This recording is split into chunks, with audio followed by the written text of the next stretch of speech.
What's up, everybody? It's Rafi West here. I'm all teach hand lead up, I'm chilling, and I wanted to make a video kind of about this is a personal development video, kind of about the laws about money. All right, the laws of money, and whether you have a lot of money or a little bit, it's still important to know these laws of money. Um, First thing is you got to examine your beliefs about money, right? Some people believe, how many times have you heard throughout history, money is the root of all evil? If you have a belief like that, or only certain folks have money, either like a certain race or something like that, right? Those are beliefs.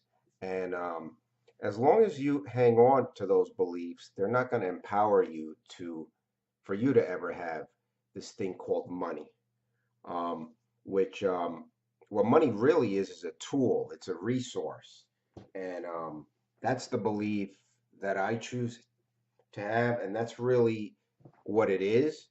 Like I said, if you have these other beliefs that money is the root of all evil, or only certain people get it, the one percenters, however, whatever people say, only they say by race or category, things like that, or they're lucky, whatever.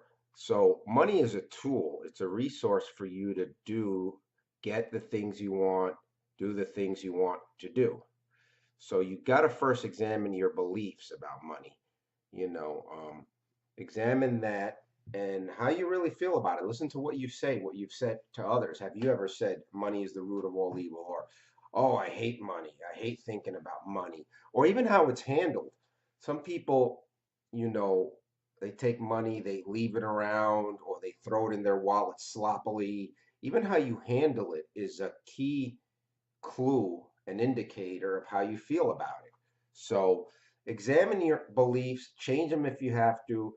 Try to see money as for what it is. It's a tool, it's a resource for you to not only live your life, but do the certain things that you want and use it to um, kind of what brings me to my next point is to help, to give. See, Tony Robbins used to say, or he does say, living is giving.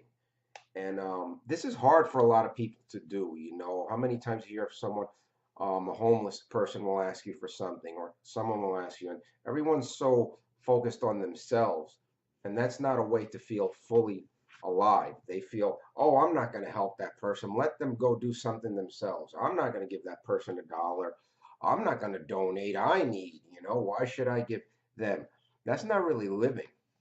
Living is giving. I believe in that. It's hard to do for most people because that's what they're brought up with, that don't help anybody, only look out for yourself, every man for themselves kind of thing. But that's not really what helps make you feel more alive. So try to be more giving, and in finances, donate, give the person, it doesn't matter what they're going to do with those few bucks that you gave them. It matters that you're giving from the heart. And here's the key, without expectation. When you give money or anything to someone, don't expect it back, But here's how the universe works. When you do that, when you give without expectation, the universe usually gives back. That's there is no coincidence why like wealthy people donate a lot and give. And then people say, oh, they always seem to get lucky and get more money. Yes, they do want more money, but they get it because of their giving as well. They understand this universal law. They give without expecting back. And that is how, abundance is built and good things are attracted to you. The law of attraction is a real thing, but you can't really think about it and you can't have expectations. You just have to do it and really genuinely try and help. That dollar that you give to someone, that small donation at these cash registers that they ask you for sometimes, really try and help, you know.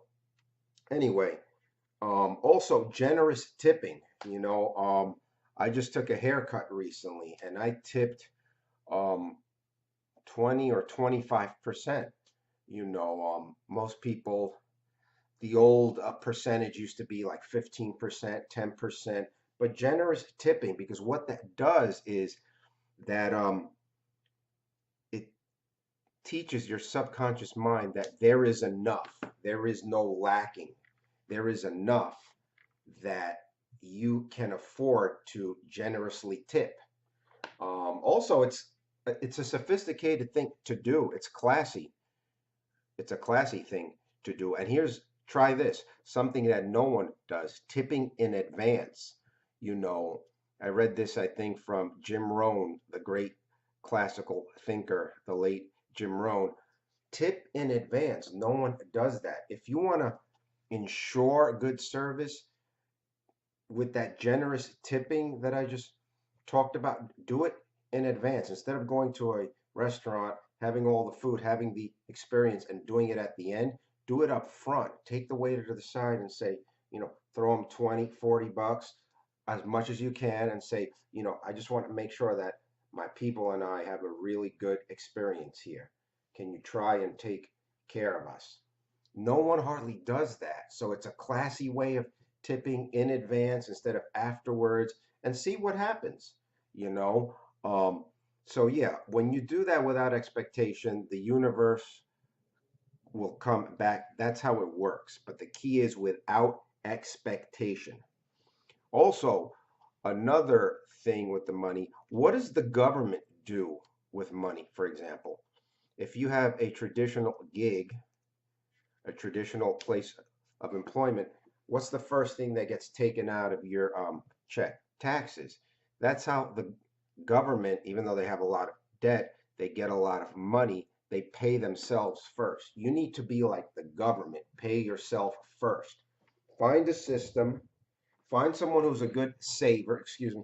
Find someone who's a good saver. Ask them, what is your system for saving money? Make it automatic, because it's not in our evolution, in our DNA to save. So we have to do it so we don't think about it. Find out and do that, you know?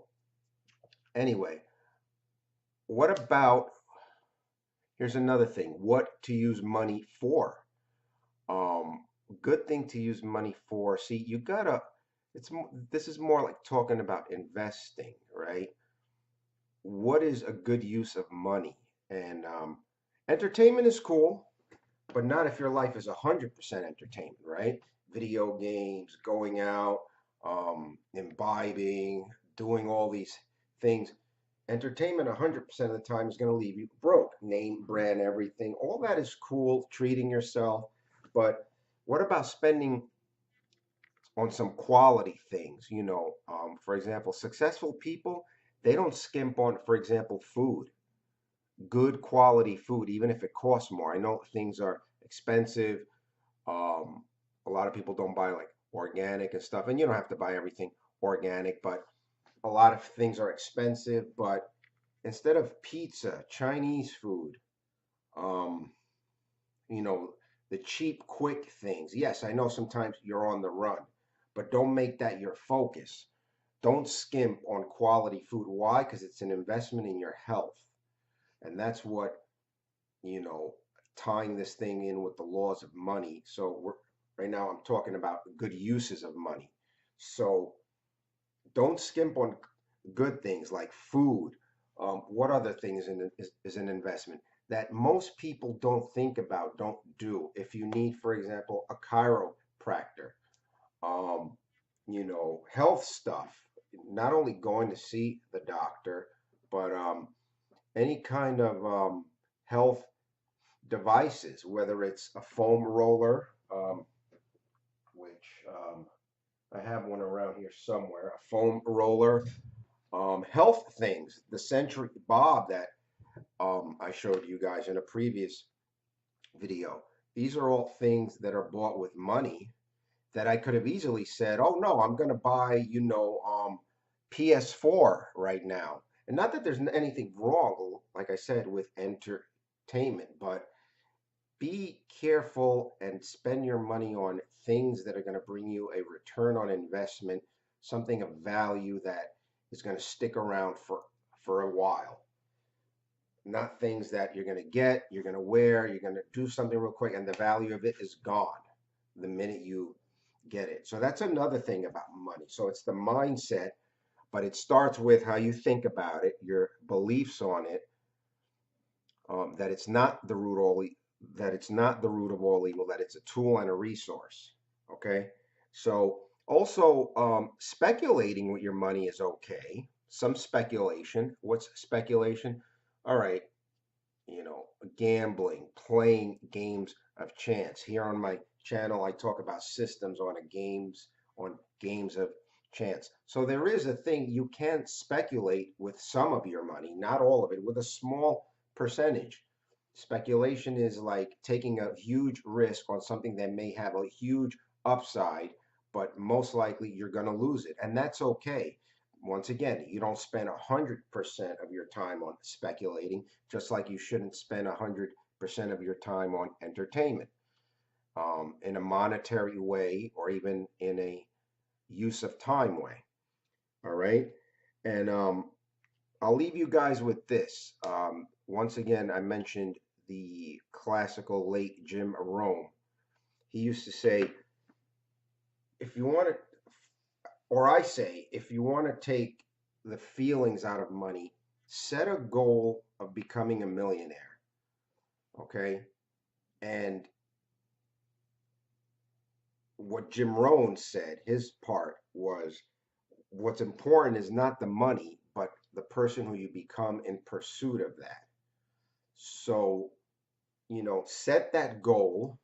A millionaire is not even like rich anymore. I think the new millionaire, in my opinion, is like 3 million instead of a millionaire, but still setting a goal of that and pursuing it, and brainstorming how to get there, you know. Um, what's more important is not the money itself. Once again, it's not the money itself, it's seeing that it's a tool and a resource to help you do things with, to invest in maybe these other things that I mentioned earlier. And it's the person you become in the pursuit of it. It doesn't matter whether you get it or not. And most likely, if you put, you know, if you put yourself down to the grindstone, you may just get it. So thinking, by just thinking and changing your way of thinking. So, your mindset, your beliefs about money. So anyway, that's just a few tidbits about some the laws of money, the mindset of money, um, what money is, and so like money laws and rules, is what it is. So anyway, let me know what you guys think what money is. Is it the root of all evil? Is it a tool and a resource? And how do you spend it? And how do you work with it, use it? Do you pay yourself first, like the government does? Do you pay yourself last, right? You pay all your stuff, you spend all your money, and then you pay yourself with what's left, which is usually nothing. That's what most people do. They pay themselves last. That's not what the government does. They pay themselves first, which is why they have the money to do stuff, to change policies and do things. Are you paying yourself first or last? And whose system are you going to choose for saving? Find a good saver somewhere around you in your network. There's a good saver. Pick their brain, ask them what's their system for that. And that's it. Just a few mindset tips on money. And let me know what you guys think. What is money to you? What does it mean to you? And what do you believe about the laws of money and the mindset of money? Anyway, this is Rafi West. You guys have a good one. Take care and change that mindset a little bit and realize that there are laws of money, and examine your beliefs and you'll be all right. Anyway, this is Rafi West, everybody. Take care. Peace.